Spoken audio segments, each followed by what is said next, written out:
Those who advocate ending, instead of reforming, the welfare warfare state are often accused of being impractical. Some of the harshest criticisms come from libertarians who claim that advocates of purism forgo opportunities to make real progress toward restoring liberty. These critics fail to grasp the numerous reasons why it is crucial for libertarians to consistently and vigorously advance the purist position. First, and most important, those who know the truth have moral obligation to speak the truth.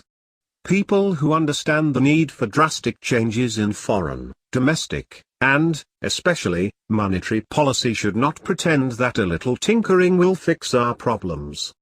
Those who do so are just as guilty of lying to the public as is a promise-breaking politician. Attempting to advance liberty by lying is not just immoral, it is also a flawed strategy that is doomed to fail. The inevitable failure of reforms that do not eliminate the market distortions caused by government intervention will be used to discredit both the freedom philosophy and its advocates. The result will be increased support for more welfare, more warfare, and more fiat money. Thus, those who avoid discussing the root causes of our problems, not those they smear as impractical purists, are the ones undermining liberty. For example, many Obamacare opponents refuse to advocate for true free market health care. Instead, they propose various forms of Obamacare Light. By seeding the premise that government should play a major role in health care, proponents of Obamacare Light strengthen the position of those who say the way to fix Obamacare is by giving government more power.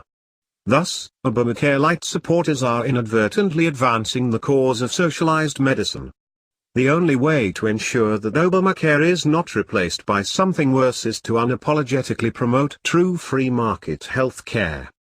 This is not to suggest libertarians should reject transitional measures.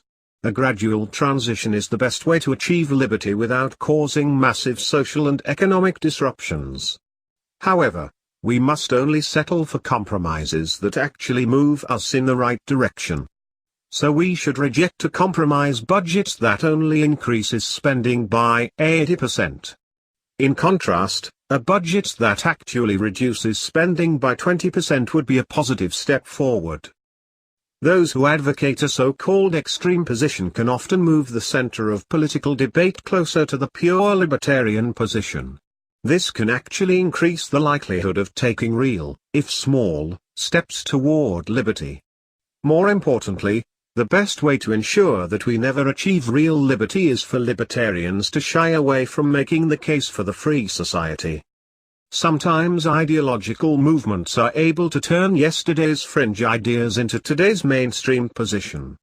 Just a few years ago it was inconceivable that a significant number of states would legalize medical, and even recreational, marijuana, or that a majority of states would have passed laws allowing citizens to openly carry firearms.